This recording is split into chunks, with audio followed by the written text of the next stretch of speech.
Okay, morning everyone. I'm Gyalto Ginstra. I'm the Group Facilities Manager for the RSA Group and obviously responsible for the direct operations on Johannesburg market and assistance to other markets. I have prepared a presentation which I will run through.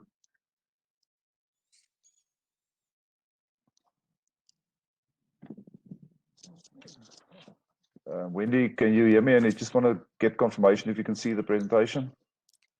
Yes, okay. All clear. And attendees, if you click twice on the presentation, you'll get a full-size view. Good. I'm going to start. It's a case study about COVID-19, a lesson on food safety for fresh produce markets. What I'm going to be touching on, what is the challenge. Were we ready for the challenge? Could we have been ready for the challenge?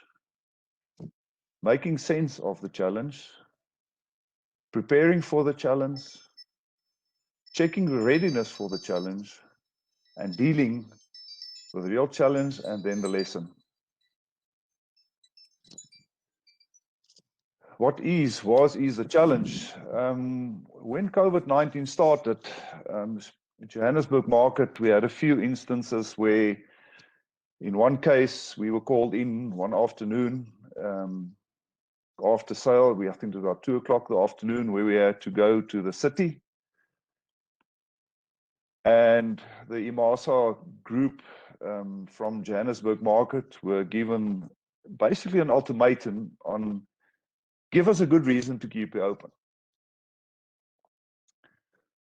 We had meetings after that, and not long after that, a few days after that, again, we were called in on a Saturday afternoon or Saturday morning to the Joburg market, and with a threat also again from the city that they want to close us. Now, if you can see those pictures, the number of people that are buying off the market, on the left bottom, you can see a nice picture of what happens and what you can see on quite normal days on this market.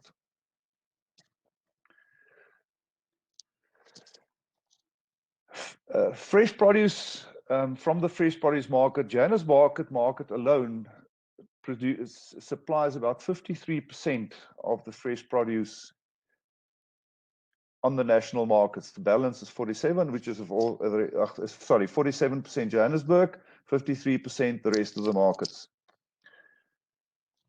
Feeding 32 million people. That's the number of people that are getting fresh produce from the fresh produce markets. So getting a threat or a challenge on your lap to say, give us a good reason for keeping us open. This was what we had to fight for.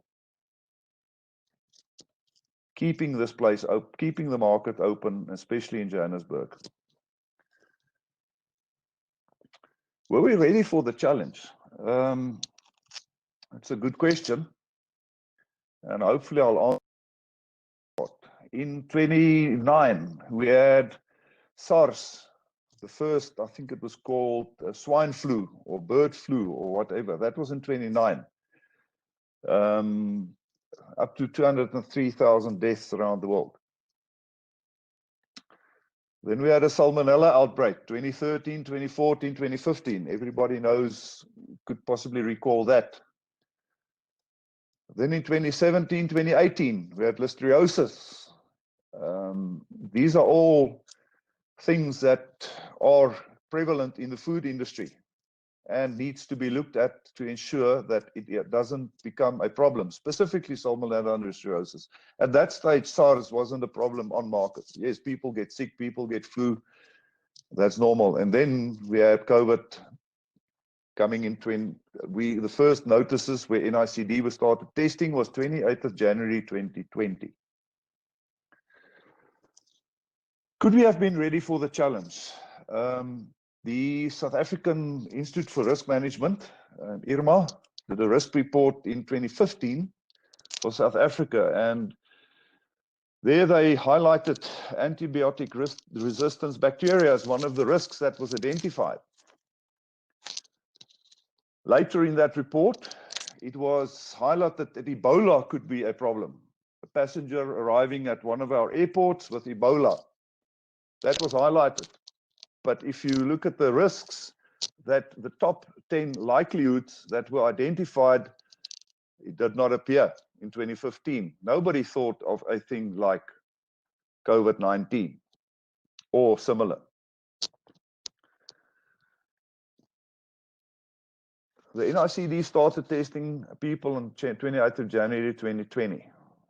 The World Health Organization declared an emergency of international concern on the 30th of January 2020. President Cyril Ramaphosa declared a national state of disaster on the 15th of March 2020. The national lockdown was effectively announced on 26th March 2020. That's when it happened. This was a total of 58 days. Could we have been ready? That's a question we're going to try and answer. Again, the 58 days, but safety practices had to be in place. What is food safe practices? It's the application of sound principles of environmental sanitation. We all know about sanitation now. Personal hygiene, we all know about that now. Established food safety practices will reduce the likelihood of harmful pathogens which will threaten the food safety of the food supply, regardless of whether food is sourced from intensive agriculture, small stakeholders, or wildlife. That was a quote from the World Health Organization. So the question remains, could we have been ready? Then we started preparing for the challenge. We had World Health Organization. We've got the South African government. We on the market did a lot of work with Agbus because there was a lot of threats and challenges, as we could have heard earlier with us, which I said in the presentation. The Joburg market was involved. And all of that, in the beginning, it's a big black hole. What do we do? You've got all these people playing around, the SAPS, Department of Labor, COCTA, and it was really challenging. Then we started making sense of the challenge. Regulations started being spoken about. Policies and procedures were developed. Protocols were discussed and developed. And then we got a bit more guidance from the government. And even there, it was very clear that even in those regulations that were published, there were differences. If you put the regulations next to each other, it was at one stage and signed 2 days apart, the Department of COCTA. Their regulations said people can wear anything. Then the Department of Labor published their regulations, and they were signed 2 days apart. It was quite interesting. That said, you will have to issue every employee with 2 masks which comply with the regulations as published. So there's another challenge that comes in your lap in running a business where you need to ensure that the food supply chain stays secure. Out of that, policies and procedures were developed and protocols were designed and implemented. And that constantly changes. As regulations changes, as pressures came from different people and different organizations, that constantly changed and had to be adapted to. Once that got there to that point, we developed a checklist to ensure that all the critical aspects of what we are required to do as businesses to ensure that the market stays open are and is adhered to. So we took those regulations and made sure that we tick every single box. Markets continue trading as it was declared an essential service. Closing markets as a main source of fresh produce feeding 32 million people would have put serious strain on food security. People experienced insecurity, were scared, partly uninformed, dealing with misinformation. And this caused panic buying in the first period of the lockdown. That picture at the bottom right is a very clear picture of what happened when the panic buying started. There were thousands of people coming in. People we normally don't see on the markets were here. We had a lot of people that we never buy on the market because the effect of the hawker closure had a huge effect on food security in the townships and where people normally buy their food. Hi, Galt. Sorry Yes. to interrupt you right here. We have 2 minutes to go. Okay, So, I thought I had 20. We started slightly late, so Okay, it was so fascinating what you're talking about. I'll push and it a I'm bit hoping faster. Francois, okay, Francois, do you have sound now? No, he doesn't. Okay. What Yeah. has been done, is it enough, and the correct actions? Market is as high-risk areas require true innovation to be COVID-19 ready. Joburg Market took the lead in developing specific COVID-19 protocols. IMASA, the Institute of Market Agents, refined the document and distributed it nationally in March 2020. Continued improvement of protocols as regulations change, communication on COVID-19 awareness, and what will happen if COVID-19 strikes. First strike, the Pietermaritzburg market was closed for 3 days. Tshwane market also closed all of a sudden. Pietermaritzburg was 2 days. Tshwane market was closed for 3 days. Happened at midnight. Nobody was informed. Joburg had a case, wasn't closed. We kept operating. The places were isolated and the necessary protocols were done. The social distancing was maintained. Masks were maintained. Spacing with people was entertained. We as RSA developed right in the beginning. We did research with some of our principal producers.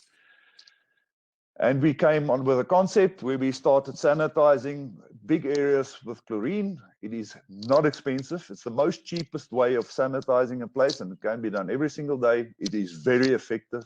It's easy, it's quick, and it's safe for food. And that's how effective it is. In the control, TMA, total microbial activity, was measured in the control areas about 10,000. Before sanitizing, 810, after 80. That was done on a floor. The normal work area of TMA is allowed to be 100. So we were very effective. And this is done every single day. So we are knocking all the bacteria and the dirty and bad things like salmonella and listeriosis combined with viruses and that with this technique. Protocols, sanitizing work areas is maintained, protocols applied, social distancing, masks, screens, medical screening, positive COVID case handlings. We've had it, we've done it, we've maintained it, and we stayed open. And this circle continued. That's 200 days. Thank you, Galt. I'm sorry, just for interest we sake. need to wrap now. 200 Galt, days please. into the thing, and not as we count where we've since the close down. Thank you.